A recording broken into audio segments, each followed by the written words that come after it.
اعوذ باللہ من الشیطان الرجیم۔ پناہ مانگتا ہوں میں اللہ کی شیطان مردود سے۔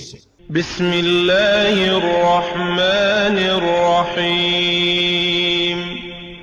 شروع اللہ کے نام سے جو بڑا مہربان نہایت رحم والا ہے۔ دا باٹم لائن کے ناظرین اکرام، السلام علیکم۔ محترم ناظرین، ہم اپنی آج کی ویڈیو میں درخت دودھ دینے لگا کرامت حضرت وارث پاک رحمت اللہ تعالی علیہ آپ کے سامنے پیش کریں گے، جو یقیناً آپ کے لیے دلچسپی کا باعث ہوگی۔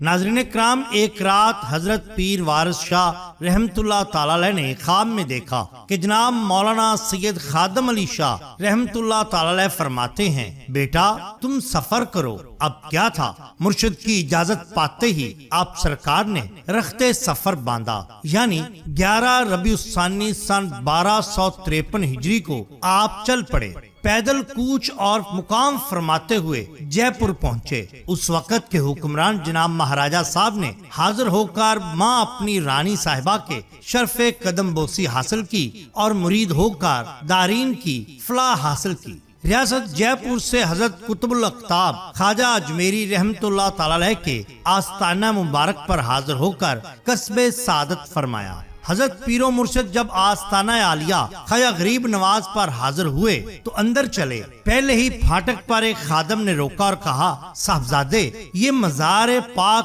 مطہر اور مقدس حضرت خواجہ صاحب کا ہے، آپ اس دلیری سے اندر جا رہے ہیں، اور وہ بھی کہ پاؤں میں جوتا ہے اور جوتا اتارا تک نہیں۔ ادب کا یہ کرینہ نہیں ہے۔ حضور نے جو جوتا اتار کر پھینک دیا اور فرمایا، اچھا اگر یہ ایسی بری چیز ہے تو آج سے ہم اس کو ترک کرتے ہیں۔ اس دن سے پھر حضور نے جوتا کبھی نہ پہنا۔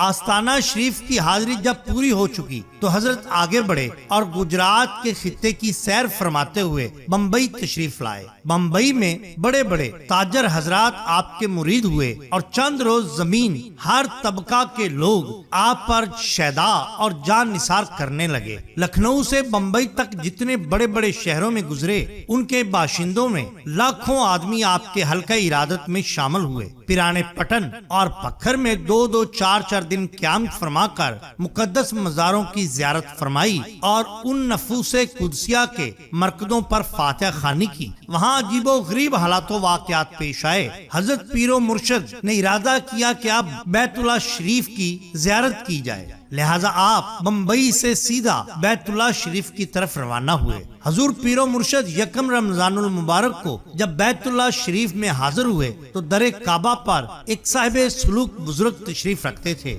انہوں نے آپ کو دیکھا اور کہا، بیٹا بہت دیر کر دی آنے میں۔ یہ کہہ کر ان بزرگ نے دنیا سے رخصت فرمائی۔ حضور نے ان کی تجہیز و تکفین فرمائی۔ بیت اللہ شریف میں 3.5 مہینے سے زیادہ حضور حاضر رہے اور یہاں قصب و ریاضت سے بہت کچھ فائدہ خلق اللہ کو پہنچایا، اور جب مدینہ طیبہ میں در دولت سرور کائنات محمد الرسول اللہ صلی اللہ علیہ وآلہ وسلم پر حاضر ہوئے تو مالا مال ہو گئے۔ مدینہ طیبہ میں حضرت کی حالت جذب و سلوک جو کچھ رہی اس کا احاطہ کرنا مشکل ہے۔ مدینہ منورہ میں ایک مدت تک قیام فرمانے کے بعد حضور اقدس بیت المقدس، شام، دمشق، بیروت، بغداد، قازمین، نجف اشرف، کربلائے معلیٰ کے سفر میں متدون رہے اور ایران کے پایا تخت اور اس کے تمام بڑے شہروں میں مقیم رہ کر قسطنطنیہ تشریف لے گئے اور ایک مدت تک یورپی، ترکی اور روس کی سیاحت میں رہے، اور زمانہ حج میں پھر بیت اللہ تشریف لائے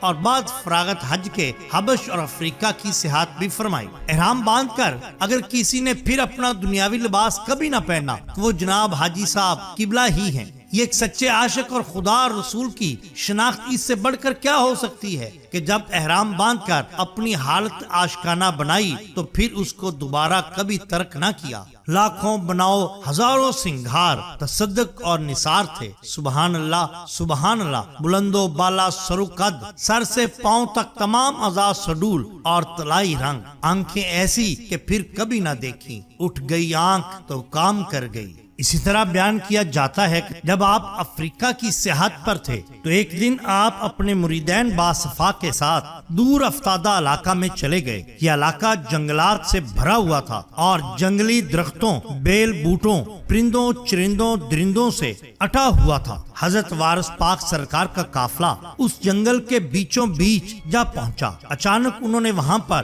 ایک جنگلی قبیلہ دیکھا۔ یہ تقریباً برہنہ تھے، یہاں تک کہ پاؤں بھی برہنہ تھے۔ حالانکہ یہ علاقہ خطرناک کانٹے دار جھاڑیوں سے گھرا ہوا تھا۔ یہ لوگ بڑی آسانی سے ان پر چلتے تھے، ایسے کہ جیسے کسی ایرانی مخملی قالین پر چل رہے ہوں۔ عورتوں نے محض سطر ڈھانپا ہوا تھا اور مرد تو اس سے بھی بے نیاز تھے۔ انہوں نے بڑے عجیب انداز سے اس قافلہ کو دیکھا، پھر شاید ان کا کوئی سردار یا مکھیا ہوگا۔ وہ قریب آیا اور اشارے سے بیٹھنے کو کہا، پھر ایک درخت کے پاس گیا اور اس کو کلہاڑی سے کٹ لگایا، جس میں سے ایک بادامی رنگ کا مواد نکلا، اور اس نے اس کو برتن میں ڈال کر مریدین کو پیش کیا۔ مریدین اس مواد کو پینے سے ہچکچا رہے تھے۔ یہ دیکھ کر سرکار وارث پاک نے درخت کے قریب پڑی کلہاڑی اٹھائی اور کچھ وظائف زیر لب پڑے، اور اس کے بعد اس کلہاڑی کو اس درخت پر دے مارا۔ یہ کرنا تھا کہ اس درخت سے سفید رنگ کا پتلا مواد نکلنے لگا، گویا بہنے لگا، ایسے جیسے کہ دودھ بہتا ہو۔ اب اس مواد کو کٹوریوں میں بھرا جانے لگا۔ آپ نے مریدین کو پینے کا اشارہ کیا۔ تمام مریدین نے اس کو فوراً پی لیا۔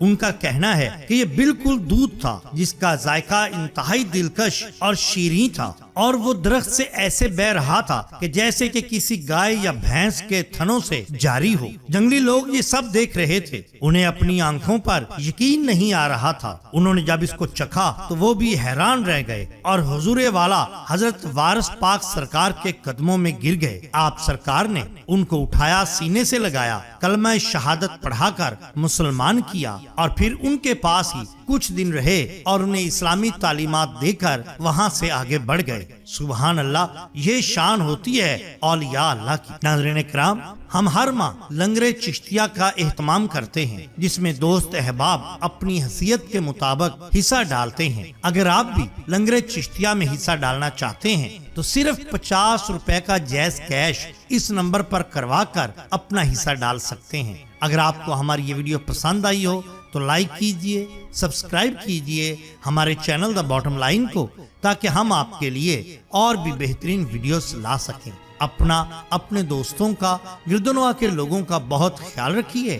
اللہ اور اللہ کے رسول صلی اللہ علیہ وآلہ وسلم سے بے حد محبت کیجئے۔ آپ کا بہت شکریہ۔ اللہ حافظ۔